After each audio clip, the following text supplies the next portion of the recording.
에베소서는 크게 1장에서 3장까지의 전반부와 4장에서 6장까지의 후반부로 나눌 수 있습니다. 전반부인 1장에서 3장은 하나님의 구속의 목적 및 그리스도 안에서 구속받은 성도의 지위에 대해서 말하고 있고, 후반부인 4장에서 6장은 구속받은 성도로서의 새로운 삶에 대한 실천적인 권면을 바울은 하고 있습니다. 오늘부터 3일 동안 이제 에베소서의 후반부를 살펴볼 텐데, 오늘과 내일이네요. 주일은 쉬니까. 후반부는 세 부분으로 나눌 수가 있습니다. 먼저 4장 1절부터 16절까지는 그리스도의 몸인 교회의 연합과 성장에 대해서, 그리고 4장 17절부터 6장 20절까지는 그리스도의 몸된 구성원 각자의 새 생활에 대해서, 그리고 마지막으로 6장 21절에서 24절은 에베소서를 끝맺는 말로 이렇게 구성되어 있습니다. 오늘은 후반부를 시작하는 4장을 읽었는데, 여기서 바울은 하나님의 교회는 연합과 일치를 이루어서 그리스도의 장성한 분량에까지 이르러야 한다라고 말합니다. 장성한 분량이란 성숙입니다. 그리스도께서 그 성숙하시고 그 믿음의 한계가 없었던 것처럼 그 정도의 되는 믿음에까지 이르러야 함을, 즉 성장해 나가야 됨을, 성숙해 가야 함을 말하고 있는 겁니다. 그렇기 위해서 가장 중요한 것은 교회의 연합이에요. 교회의 일치입니다. 나 혼자 성숙해 가는 것이 아니라 교회 전체가 그리스도의 장성한 분량에 이르러야 한다는 거예요. 그래서 일치와 연합을 바울은 강조하고 있는데, 그렇다면 어떻게 교회가, 그리고 성도들이 서로 일치할 수 있고 한마음 한뜻으로 연합할 수가 있을까요? 이에 대해서 바울은 서로에 대해 겸손과 오래 참음과 사랑으로 용납하라고 권면합니다. 그리고 성령의 하나 되게 하신 것을 힘써 지키라고 말합니다. 그래야 하나님의 교회는 그리스도의 장성한 분량까지 이르게 된다는 말입니다. 여기서 바울이 말하는 교회는 생명체로서의 그리스도의 몸입니다. 즉 교회는 생생하게 살아있는 주님의 몸이라는 거예요. 교회는 살아있는 유기체라는 말입니다. 따라서 교회가 살아있다면 그 교회는 장성해 가는 거예요. 어린 아이가 아기 때 태어나면 점점 자라나잖아요. 그래서 어른이 되는 것, 이 비유를 바울이 교회에다가 하고 있는 겁니다. 교회도 마찬가지로 새로 태어나는 순간 그리스도의 장성한 분량에까지 자라가야 한다는 것을 말합니다. 따라서 교회는 더 강건해지고 성숙해져야만 한다는 말입니다. 그러므로 성도는 주님에게서 영적인 생명력을 공급받을 뿐 아니라 그 몸 안에서 지체 간에, 성도 간에 돌봄과 사랑을 주고 받아야 하는 겁니다. 이것이 부흥이요 참된 교회 성장입니다. 즉 바울이 말하는 교회의 성장은 단순하게 성도의 수가 많아지는 것이 아니라 성도들이 성숙해지는 거예요. 그래서 그리스도의 장성한 분량에 우리 모두 함께 자라가야 하는 겁니다. 이것이 바울이 말하고 있는 교회 성장입니다. 우리는 교회 성장을 그저 양적으로 교회가, 성도가 숫자가 많아지는 것, 물론 그것도 교회 성장이긴 하지만 바울이 의미하고 있는, 바울이 목적하고 있는 교회의 성장은 우리 교회 전체가 그리스도의 장성한 분량에 이르는 성숙도, 그 성숙함을 이루는 것, 이것이 바울이 목적하고 있는 교회 성장입니다. 오늘은 이러한 교회 연합과 성장을 어떻게 하면 실천적으로 이루어내야 할지 말하고 있는 후반부 첫 장을 우리가 읽었습니다. 4장은 네 문단으로 나눌 수가 있어요. 6절까지는 교회 공동체의 일치와 연합을 위한 권면을, 7절에서 16절은 그리스도의 몸인 교회를 위한 다양한 봉사의 직무들 및 교회의 연합과 성장을, 17절에서 24절은 새 사람으로서의 그리스도인의 생활 원칙에 대해서, 그리고 25절에서 32절은 새 사람으로서의 그리스도인 사이의 이웃 관계에 대해서, 즉 바울은 실천적인 면을 강조하고 있는 거예요. 후반부에선 특별히 에베소 4장에서 바울은 그리스도인이 어떻게 생활해야, 교회 안에서 어떻게 그리스도인들이 살아가야 하나님의 교회 전체가 그리스도의 장성한 분량에 이를 수 있게 되는지를 설명합니다. 그리고 이웃을 어떻게 대하며 살아가는 것이 합당한 삶인지에 대해서도 설명하고 있어요. 오늘은 이 가운데 2절 말씀을 잠시 살펴보겠습니다. 겸손함과 온유함으로 깍듯이 대하십시오. 오래 참음으로써 사랑으로 서로 용납하십시오. 바울은 교회 성장의 비결이라고 하기보단 교회 성장의 원칙을 바로 이 구절 4장 2절로 제시하고 있는 겁니다. 바울은 하나님의 교회 공동체가 그리스도의 참된 몸이 되어 성숙하게 되기 위해서는 반드시 두 가지 덕목이 있어야 된다라는 사실을 말해주고 있는데, 첫째는 겸손과 온유함입니다. 교회에서 성도는 다른 성도를 대할 때 겸손함과 온유함으로 서로를 깍듯하게 대하십시오. 권면하고 있는 거예요. 깍듯하게 대하십시오. 겸손함과 온유함으로 아이들도 깍듯하게 대해주라는 말이에요. 인격적으로. 어른들은 뭐 두말할 필요도 없죠. 그리고 서로들에 대해서도 나 자신 겸손함과 온유함으로 서로를 깍듯하게 대하라는 거예요. 겸손은 나를 낮추는 겁니다. 온유는 부드러움이요 친절함입니다. 만일 우리가 교회에서 나를 낮춰 겸손하게 행동하며 온유함으로 부드럽고 친절하게 서로를 대한다면, 깍듯하게 대한다면 교회에서 무슨 일이 일어나겠습니까? 하지만 현실은 그렇지 않잖아요.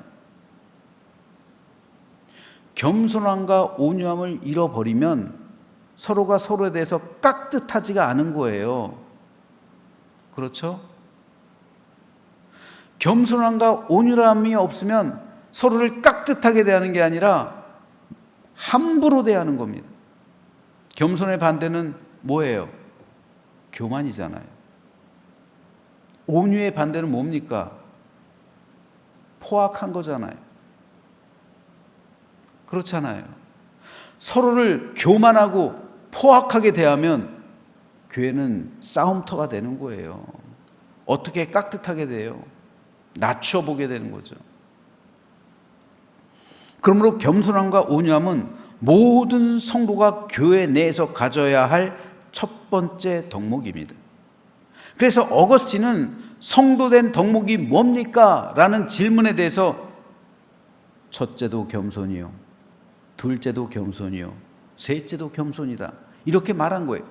교회 내에서 성도들이 교회 생활하며 다른 사람을 대하는 첫 번째 인격적인 덕목, 그것이 바로 겸손이라는 거예요. 결국 교회 안에서 다툼과 원망과 시비가 생기는 이유는 성도들이 서로 겸손함과 온유함을 잃어버렸기 때문입니다. 예수님의 제자 공동체가 그랬어요. 그들은 주님과 함께 무려 3년 동락했지만 그들의 마음엔 권력에 대한 집착이 가득했어요. 일찍이 콘스탄티노플의 감독이었던 크리소스톰은 권세를 사랑하는 것만큼 교회를 분열시키는 것은 없다 라고 말했어요. 즉 교회 안에서 권세를 쥐려 하는 것만큼 교회를 분열시키는 게 없다라는 거예요. 담임 목사부터요.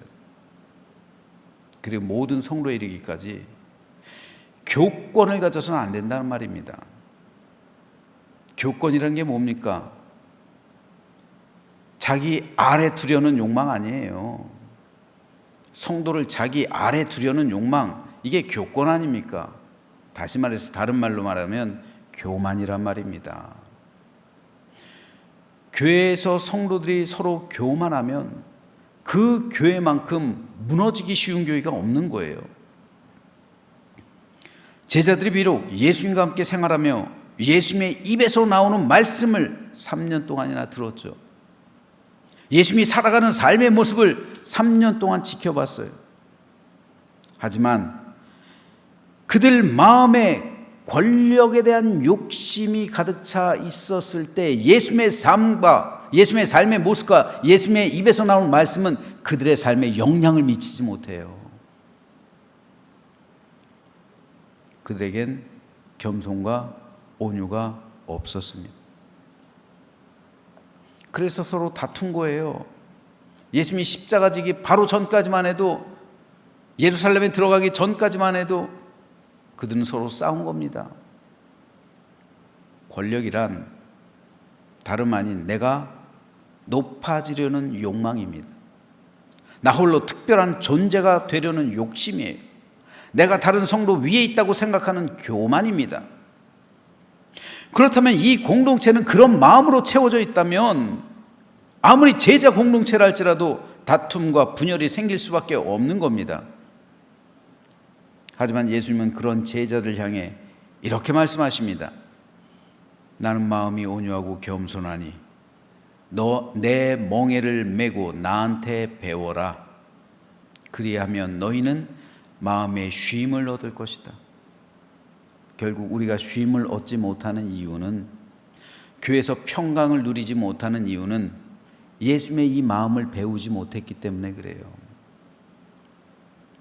마음이 온유하고 겸손하지 못하기 때문에 그래요.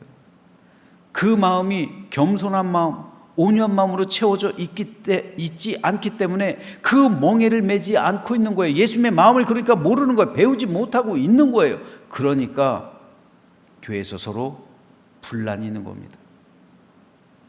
결국 우리는 예수님을 믿어도 예수님의 이 마음을 배우고 있지 못하다는 말이에요. 그러니까 가장 먼저 우리에겐 쉼이 없어요. 우리가 주 안에서 쉼을 누리지 못하고 있다고요. 평강이 없다고요. 샬롬의 은총을 우리가 누리지 못하고 있단 말입니다. 예수 그리스도의 멍에는 온유와 겸손입니다. 지금도 주님은 주님과 함께 그 멍에를, 이 멍에는 같이 매는 거예요. 혼자 매는 게 아니에요. 예수님과 함께 온유와 겸손의 멍에를 메고 갈 사람을 찾으신다는 말이에요. 그리고 그 멍에 아래 들어갈 때 우리는 비로소 예수님 안에서 쉼을 얻게 된다는 말이에요. 우리가 만일 주님과 동행하는 삶이라면, 여러분 주님과 동행이 뭡니까? 그 멍에를 같이 매는 게 동행이에요. 우리는 그냥 주님과 함께 길 가는 것, 이걸 동행이라고 생각하지만 예수님께서 말씀하시는 동행은 나와 멍에를 함께 메고 가는 것, 이게 주님께서 말씀하시는 동행입니다. 우리가 주님과 동행하기 위해선 주님의 멍에를 함께 매야 돼요. 그런데 이 멍에는 어떤 멍에냐면 겸손과 온유의 멍에예요. 겸손과 온유의 멍에를 맬 때 가장 먼저 우리에게 쉼을 주신다. 이 말씀에 이어서 나온 말이, 그 유명한 말이 뭡니까? 수고하고 짐진 자들아 다 내게로 오라. 내가 너희를 쉬게 하리라. 이 멍에를 매야 우리가 쉬죠. 멍에를 안 매니까 쉬지 못하는 거예요. 그러니까 우리 삶에 안식이 없는 거예요. 결국 우리는 예수님과 동행해달라고 기도는 하고 있지만 그 기도가 응답되지 못하는 이유는 겸손과 온유를 잃어버렸기 때문에 그래요. 이 멍에를 우리가 맨다면 우리는 주님의 마음을 배워야 되는 것이고, 그리고 주님과 함께 겸손과 온유의 멍에를 맬 때 우리가 진정한 쉼과 안식과 평강을 얻게 된다는 말입니다.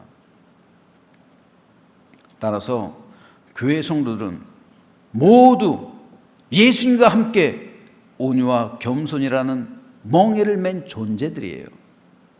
그리고 중요한 것은 성도들끼리도 함께 그 멍에를 지고 가야 한다는 거예요. 다른 사람 다 그 멍에를 졌어요. 근데 어떤 사람은 룰루랄라 자기만 혼자 그 멍에를 메고 있지 않다면 그 사람이 바로 교만한 사람이 되는 거예요.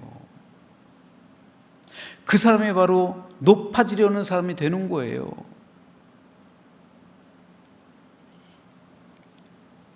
우리가 만일 이 멍에를 함께 지고 주님과 동행한다면 그때 비로소 우리 교회는 그리스도의 장성한 분량에 이르게 될 것이라는 말입니다.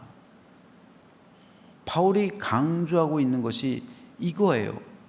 그래서 바울은 일치, 연합을 강조하고 있는, 이것이 바울이 말하는 교회론이에요. 따라서 그 교회론을 완성시킬 수 있는 가장 중요한 덕목은 겸손과 온유라는 말입니다. 서경순 권사님 손녀 내일 돌인데 온유, 이름 참 잘 졌어요. 온유. 예, 온유함이, 겸손함이 그 어느 때보다 우리에게 중요해요. 그런데 여러분 한번 보세요. 과연 우리 교회는, 다른 성도들은 겸손과 온유, 다른 성도들이 아니라 나 자신은 과연 겸손과 온유라는 덕목을 가지고 있는가? 우리가 스스로 판단해야 합니다. 우리 예수님은 종의 자리에까지 낮추신 분이에요. 자신을 낮추셨어요. 우리가 주님의 제자가 된다는 것은 주님의 이 멍에를 함께 맨다는 것이고, 그 길을 걸어가는 것이고, 주님의 마음을 가지고 주님의 삶을 본받는 겁니다. 따라서 우리 역시 주님처럼 낮아지고 겸손해지고 온유해지고 친절해져야 된다는 말이에요.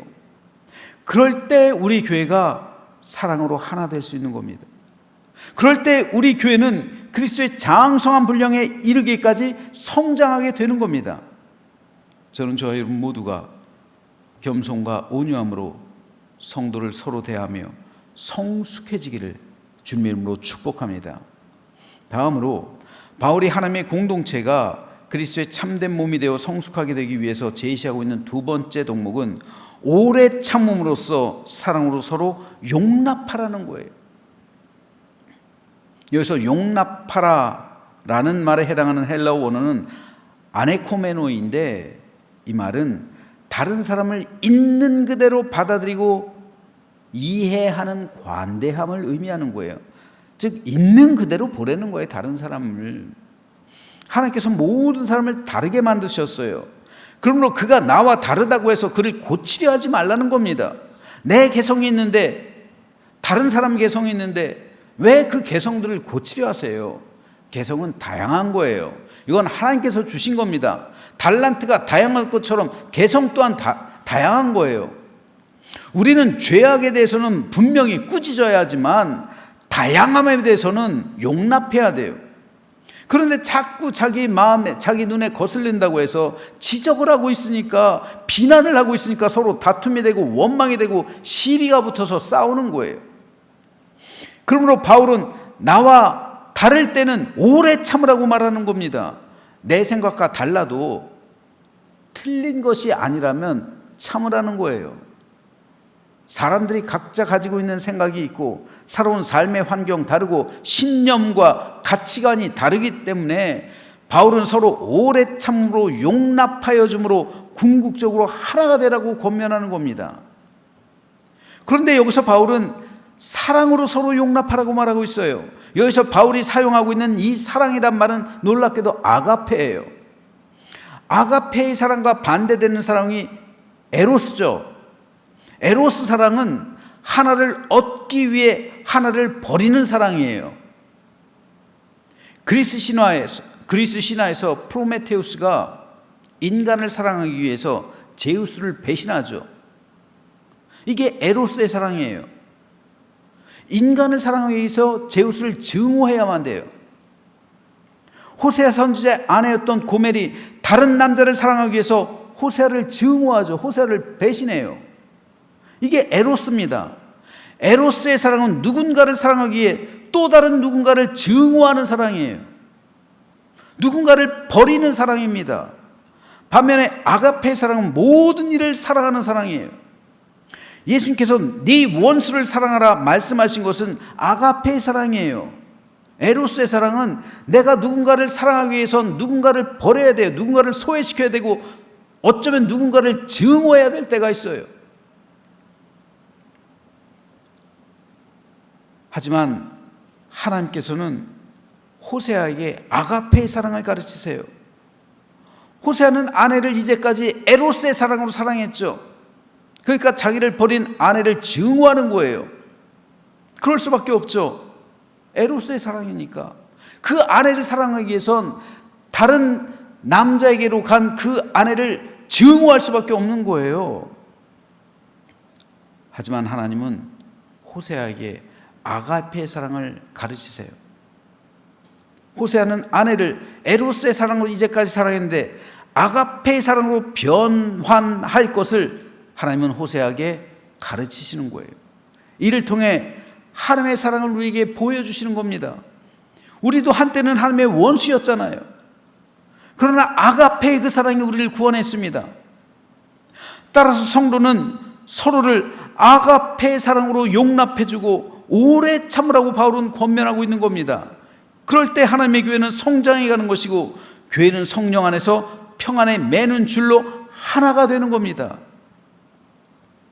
저는 저와 여러분 사이가 이런 아가페의 사랑으로 서로를 사랑하게 되기를 소망합니다. 그리고 여러분과 여러분 사이에서도 겸손과 온유로 서로를 대할 뿐 아니라 오래 참은 가운데 아가페의 사랑으로 서로를 용납해서 성령이 여러분을 평화의 띠로 묶어서 하나가 되게 해주신 것을 힘써 지키게 되시기를 소망합니다. 그래서 우리 함께 하나님의 온전한 교회로 성장해가며 하나님을 기쁘시게 하고 주님께 영광 돌리는 참되고 진실하며 주님 안에서 하나가 된 교회의 공동체를 이루어 그리스도의 장성한 분량에 이르는 우리 모두가 되시기를 주님의 이름으로 축원합니다.